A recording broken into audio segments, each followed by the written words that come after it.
Hi everybody, semi-retired Bob here, back with another edition of Get Out and Do Something.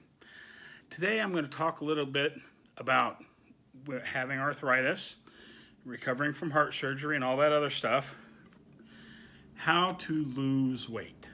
Now, I know your first question is, why should I listen to an old fat guy about how to lose weight? It's a fair question.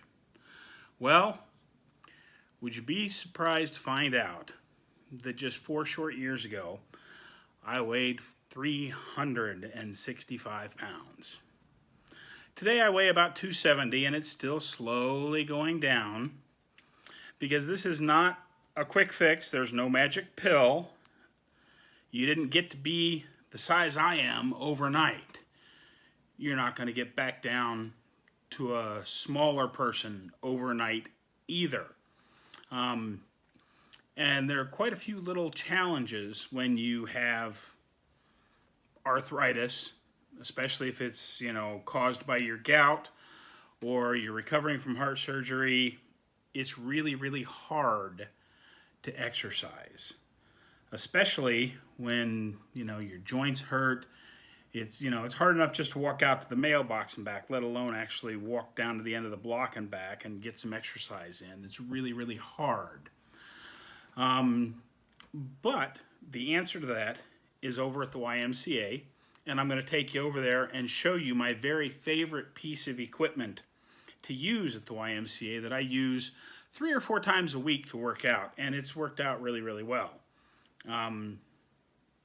As I said, I know I told you how much I weighed. I don't know if I told you I'm back down to 270 and still dropping. But anyway, the first thing I want to talk about is diet. There's so many different diet plans. There's keto, there's vegetarian, there's vegan, there's a million different diet plans because everybody wants to have the magic cure. The thing that's worked for me is I have followed my dietitian's plan over at my doctor's office. She's actually the dietitian that works in his diabetes department as opposed to his heart surgery department. And she doesn't like the term low carb. She likes the term carb controlled. You have to control your carbs. You don't have to cut them out. But 2 of her big things are eat the same amount of carbs every day and eat them at the same time. Her basic plan is 45 to 60 carbs, 3 meals a day, plus 1 15-carb snack.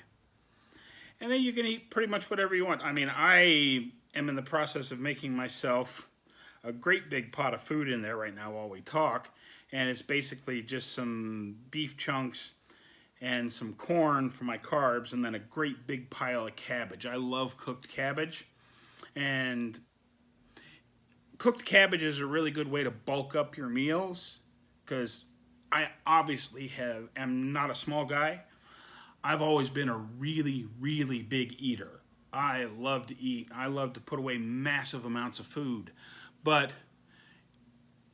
the carbless veggies, you got to be careful with corn and potatoes and all that stuff. You can still have them, but you got to count those carbs. Whereas, carrots, cabbage, turnips, rutabagas, Brussels sprouts, green beans, go to town. Eat, you can make yourself a whole great big pot of food that you'd consider good enough for 4 or 5 people. And you can eat the whole thing if you want on this, because all we're counting is the carbs. She said to me, I don't want you to count calories. I don't want you to look at all that information on the nutritional chart. There's tons of information in there, and everybody's got their own system. But she pulled out a great big one that had a big red circle around the total carbs. She says, we don't care about what's underneath of it, the breakdown, what kind of carbs they are.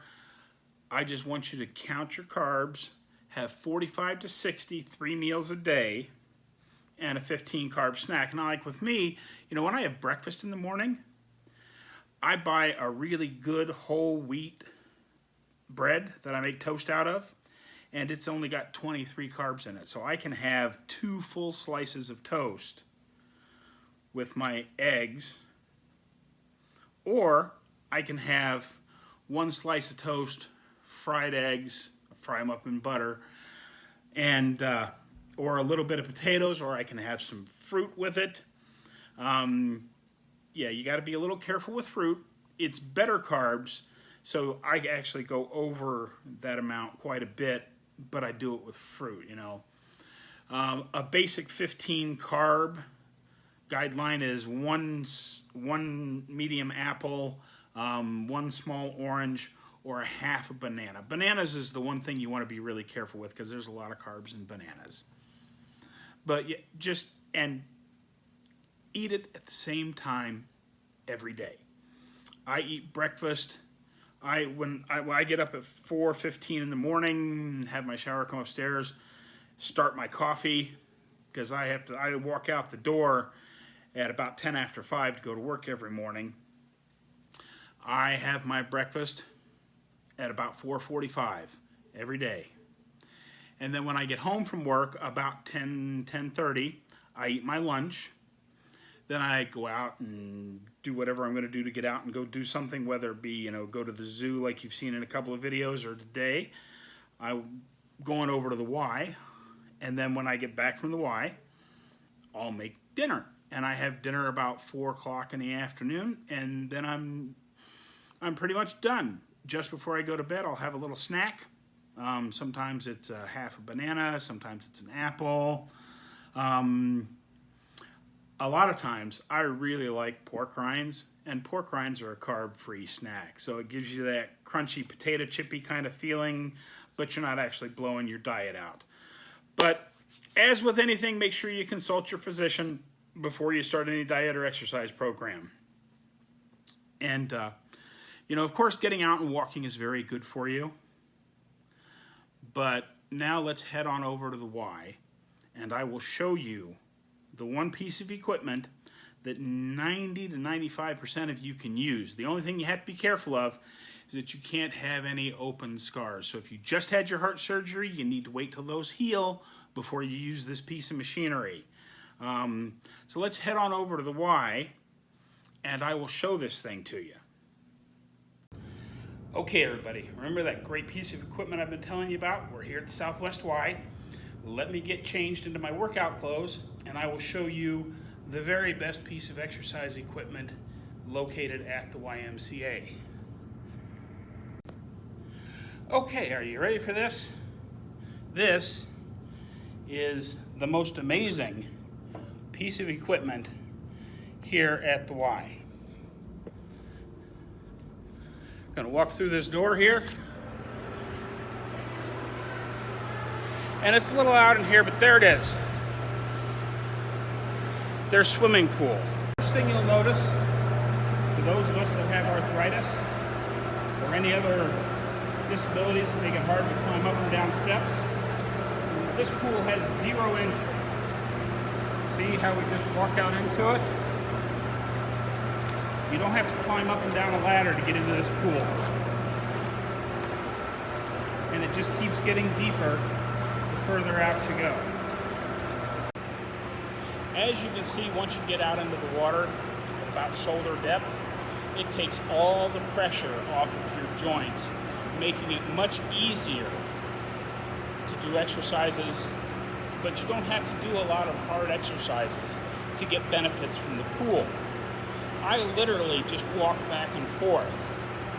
In about chest deep water, I let it get up to about my chin, and then I turn around and I come back, and I walk for about an hour. Rather than trying to walk outside where all that pressure is on my joints, I stay in the pool where all the water lifts that pressure off my joints, making it much, much easier to get a long, good workout in. If you do want to make it harder, if you look over there, they have all kinds of underwater weights, belts, kickboards, barbells. They're actually just floaty things that are harder to keep underneath. And so you can add more things to your workout if you want to.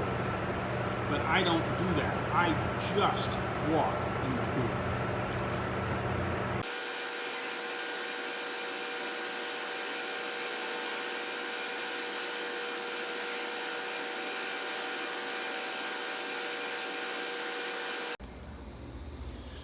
And that, my friends, is the total workout. One thing I will say is you need to actually keep your eyes on the clock when you're walking in the pool like that, because it feels so good to those of us that have arthritis.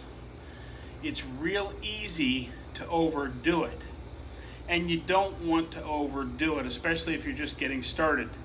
And remember, as I said in the start of this video, make sure you consult your physician before you start any diet and exercise program. Thanks for watching today. I hope you enjoyed this quick little video I made.